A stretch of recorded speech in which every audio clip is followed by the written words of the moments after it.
Well, today we're going to be talking about a new path to aliveness. Brian McLaren's word for the kingdom of God, or heaven on earth, or what we're trying to do. So, a path to aliveness. With me today, I'm Reverend Lance, First Congregational, Alpena, Michigan. Along with me here, the Reverend Gene Bacon is also a pastor, is retired now in Alpena. He was with the United Methodist Church. He also served downstate. He also served up in the Upper Peninsula in Hancock. And now you've been here in Alpena for some time. So grateful to have you as part of our church ministry here.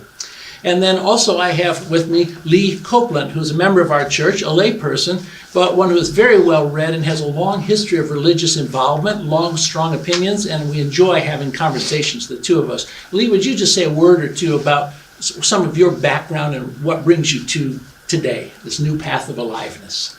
Well, I started off in a very traditionally oriented teaching ministry, very, he verse by verse through a book, and very future oriented in terms of like the revelation and prophecy and all like that. And eventually moved towards more progressive things, like I started following well, there was a period of listening to John Piper and those kind of Calvinists, and then I started to back away from that by going through like N.T. Wright, and eventually ended up with things like Buddhism and other kinds of spiritual ways of looking at aliveness, and so that's where I'm now. I'm still very much interested in who this Jesus was, and would like very much to clarify the kind of concerns you brought up this morning, that we get in ruts, that the traditions make you stop thinking, or however you want to describe what a rut is, but I want to make sure that I'm not in a rut and I have some kind of concept of who Jesus really was and what his aliveness really represented.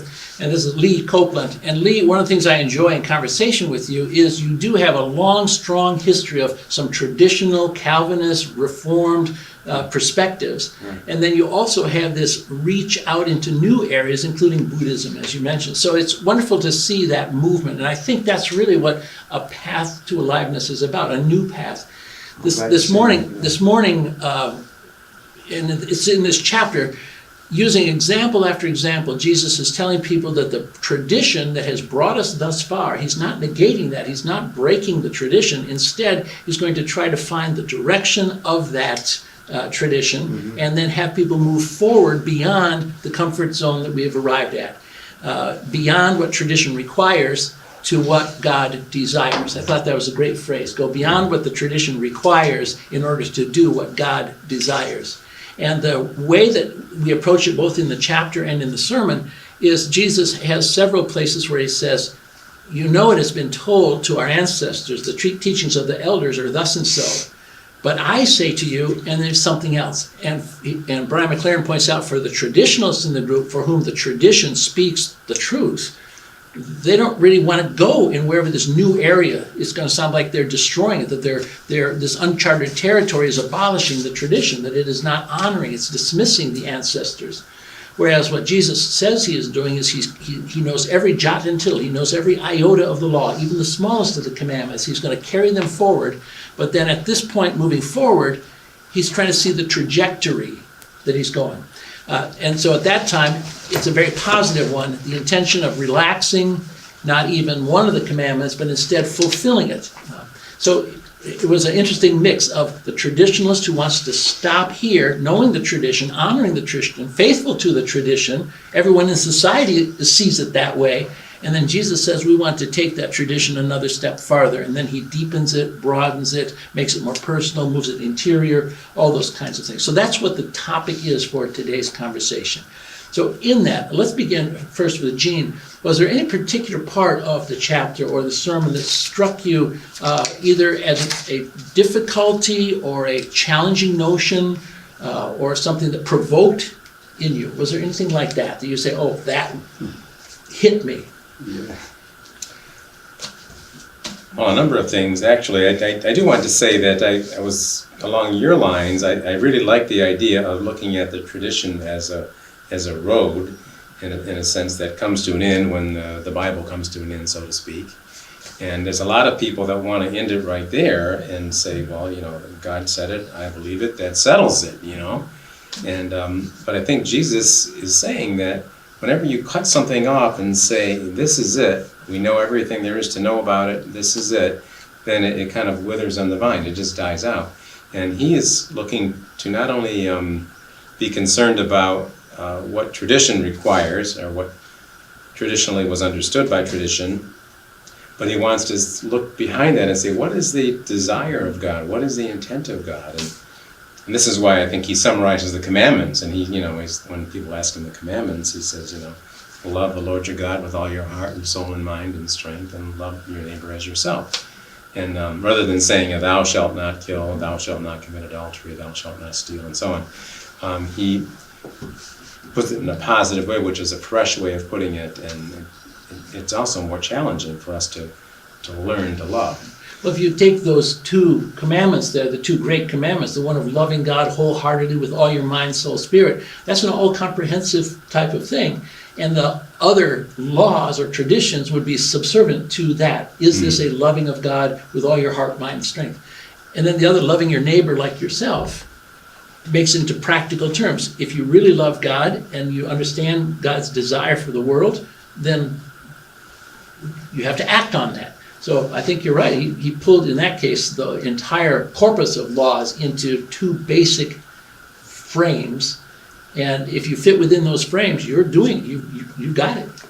But going back to your question that you asked me about what provoked you, in terms of dealing with violence, or in terms of dealing with adultery, Jesus is suggesting a righteousness that really does go beyond the Pharisees and the Sadducees, and this is what he says in the text. And in terms of thou shalt not commit murder, that was the tradition, and everybody understood what murder was, and so on. But then, if you go, what is the intent? How do you make sure that murder isn't committed? Then you can start dealing with anger and with and speaking, calling people names, name calling, these kinds of things. And so Christ is more concerned with the right relationship. With adultery, he said, well, if you lust for a woman in your heart, it's in effect the same thing. But I think all those things are very provoking. It's very difficult to never be angry, for instance. And it's very difficult never to have any lust in your heart or any of these things. So Jesus is really challenging us to go on a path that's, in a sense, far more difficult than simply obeying rules one after the other. And if you have a checklist or a rule-keeping kind of religion where you say, well, I haven't killed anybody, and I haven't committed adultery yet, and I haven't done those things, therefore I'm okay, I'm acceptable. He's saying, I'm not saying you're not acceptable, but let's go beyond that to where the roots of this behavior is. Well, thank you, that's very good. Lee, same kind of question. Was there any particular part of the chapter or the sermon that provoked, that you kind of like made you set on edge, something that struck you that you want to comment upon? Well, yeah, I put it in rather personal terms, is that I've been listening to and studying and trying to develop my own self in ways that seem, in one sense, absolutely contrary to the message of that. The idea that there are people who are neurotically people pleasers, they have no boundaries, they can never say no, and that they actually feed or encourage people who are manipulators and oppressive people. And what people on my end of the spectrum need to do is learn how to say no. As one person said, grow some teeth. Find out what your boundaries are, be clear about that, and be able at some point to say no. Otherwise you will be totally forever manipulated. So that's kind of the first shocking thing, is like, okay, wait, I've been listening to all this stuff about how I need to develop some standards and identity and integrity, and I need to not simply give in to every kind of psychological manipulation of someone who has identified me as a people pleaser, and is going to use me because that'll build up resentment. No, okay, so you see, that's a different direction. And I find these challenges, give them your code also, or go the second mile. It seems, in that sense, Turn the other cheek.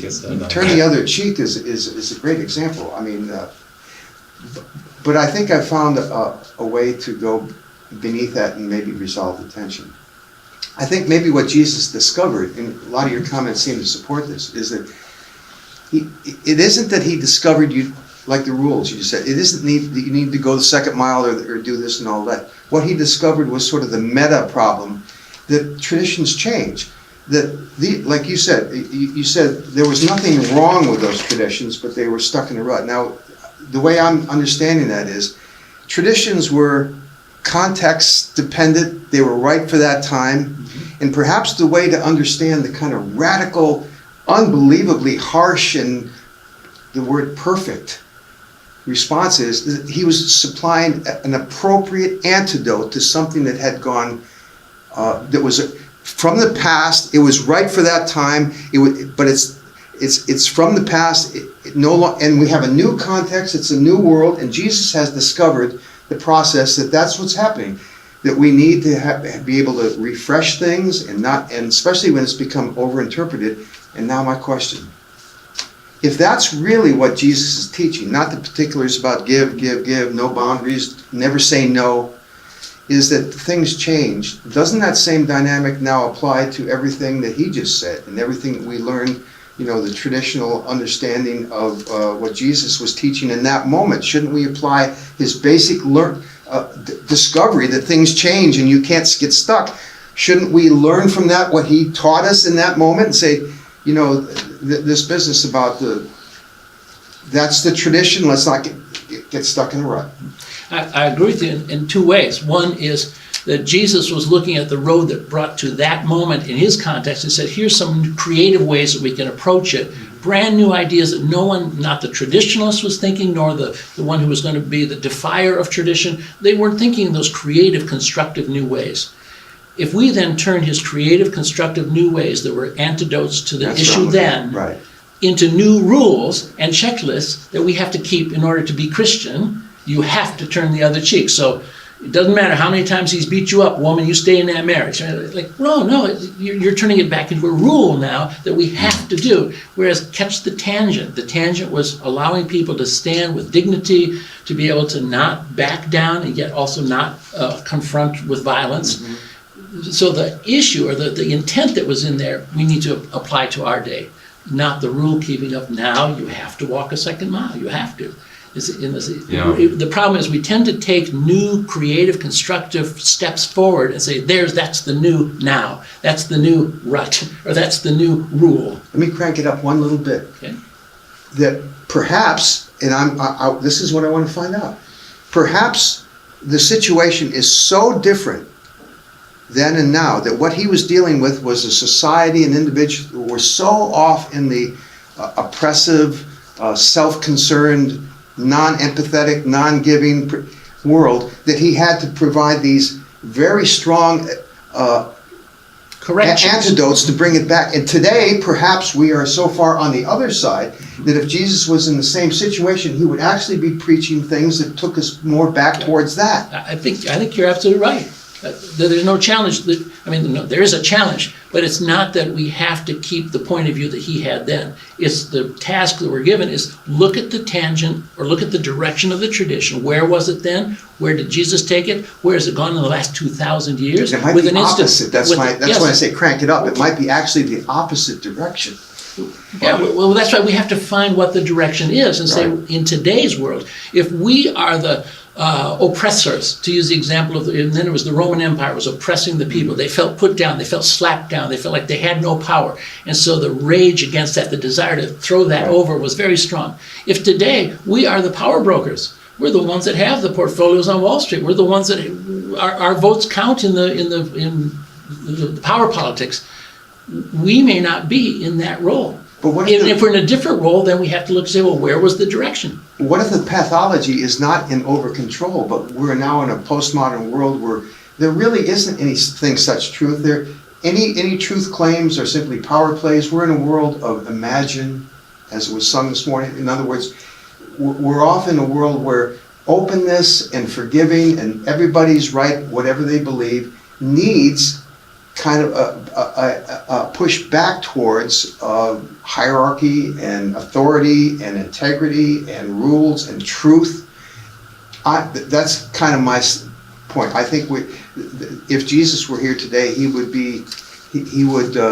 take the song by John Lennon, Imagine, and take it apart. Say, look, that's the new equivalent at the other end of the spectrum of that Roman soldier that wants you to go to Hamas.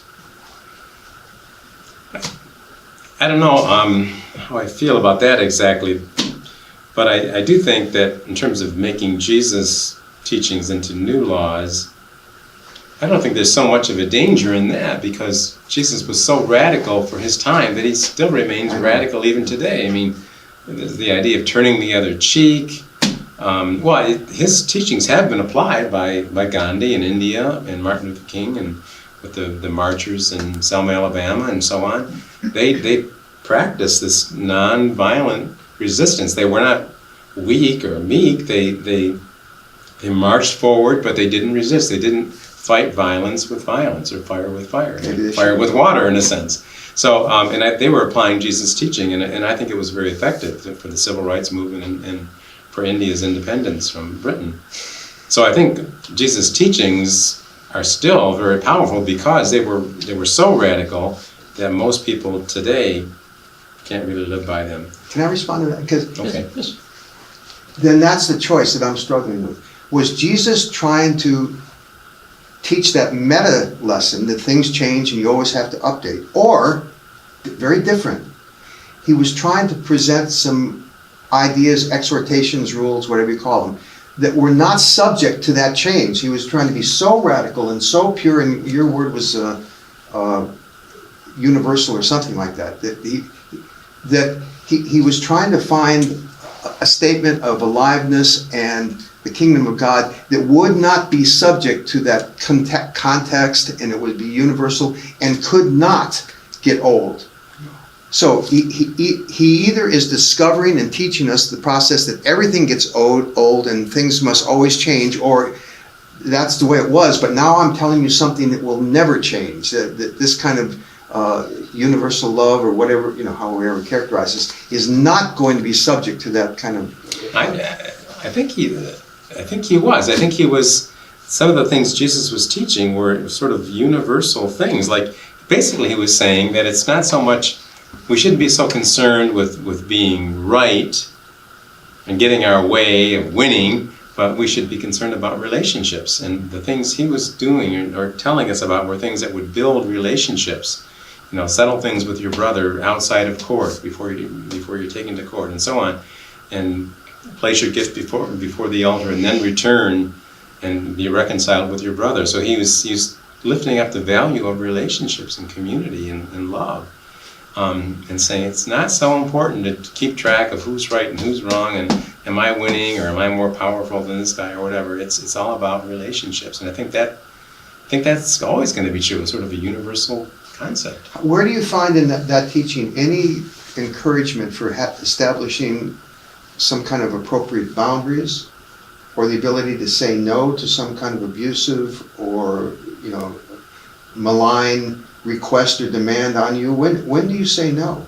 The way you read that, and I think this is the extreme antidote part of it. He was saying something really pure and for that day, but in today's day, to say that you never say no to being hit, or being asked for things that, or some kind of presumed ownership of your possessions, or whatever, that you don't have any boundaries. You never say no, and you're simply there for the other person.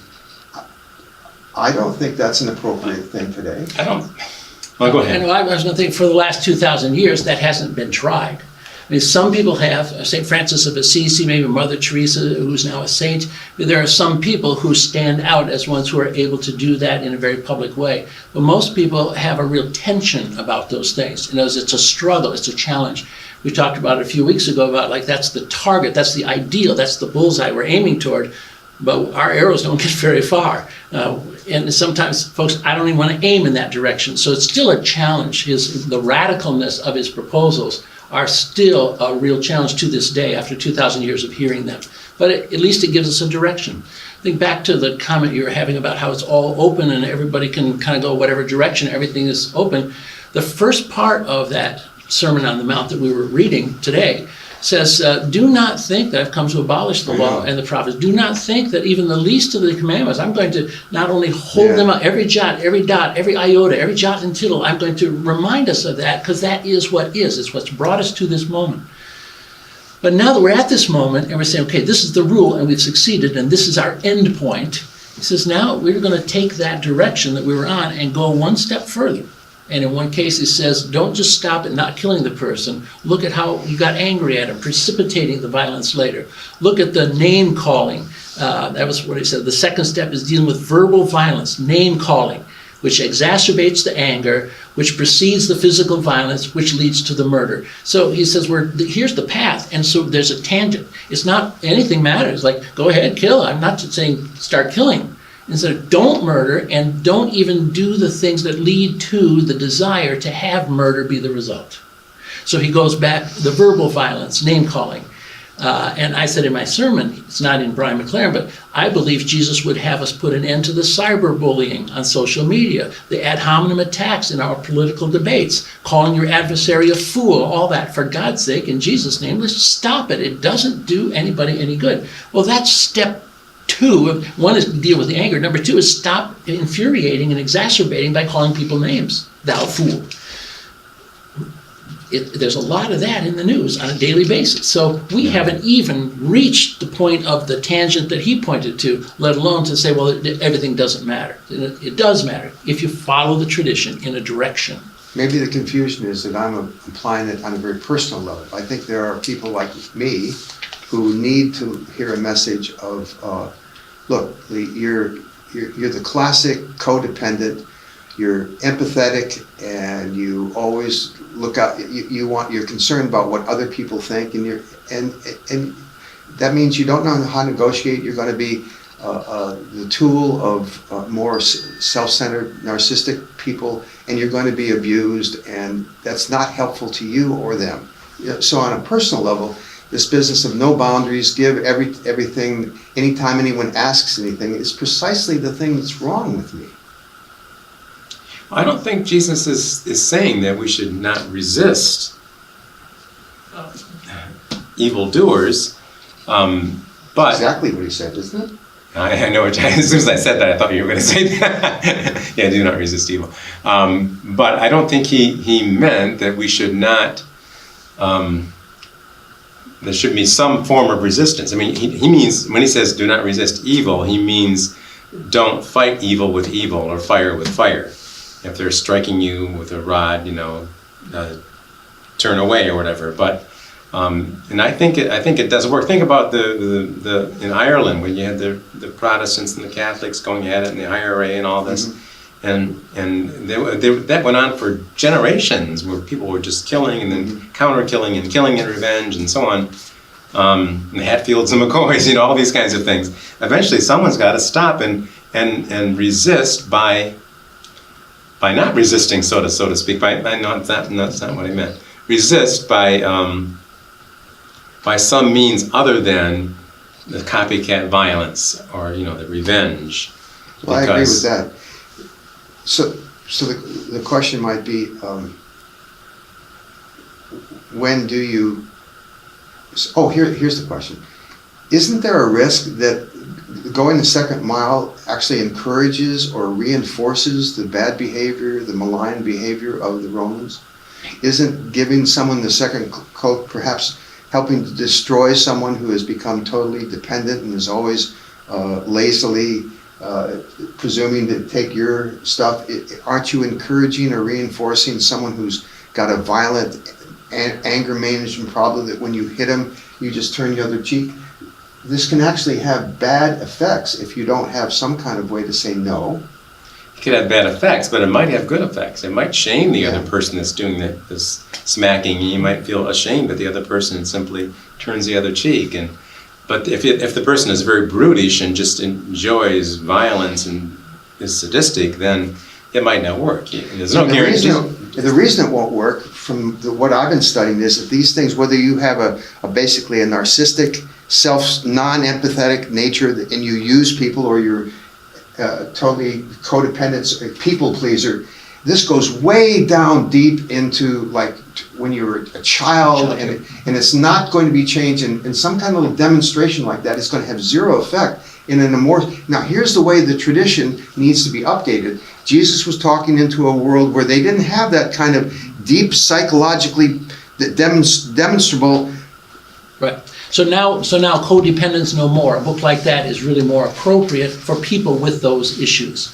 Right. And addresses, and to say this one part of this sermon, this one time fits everything, it's like, that's an error. But that's an error of us universalizing something that was very particular. Right, and maybe that's the basic lesson that he showed us, not the like you say, not the details of it.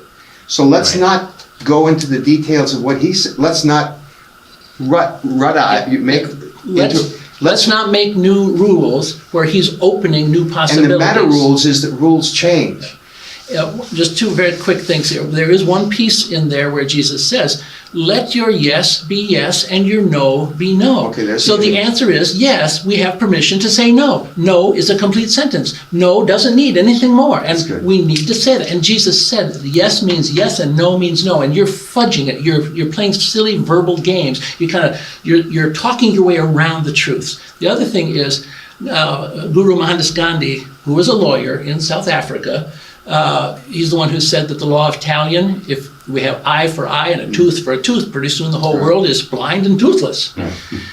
In South Africa, they were protesting. They walked up to the factory, and the first people that were walking toward the factory got hit by baseball bats and knocked down, and there they were. And then the next row of workers came right up next to it, and they got knocked down with bats. By the third row, the people that were doing the knocking with the bats started getting physically sick because they realized they were the ones who were absolutely beating helpless people that had no other purpose except they wanted to work in the factory. And so they stopped by about the third row back, because they could have kept going for 5 or 6 rows. So if they are narcissistically or brutality, masochistic, they would not have stopped. They would have enjoyed it. They'd send me another one, send me another one.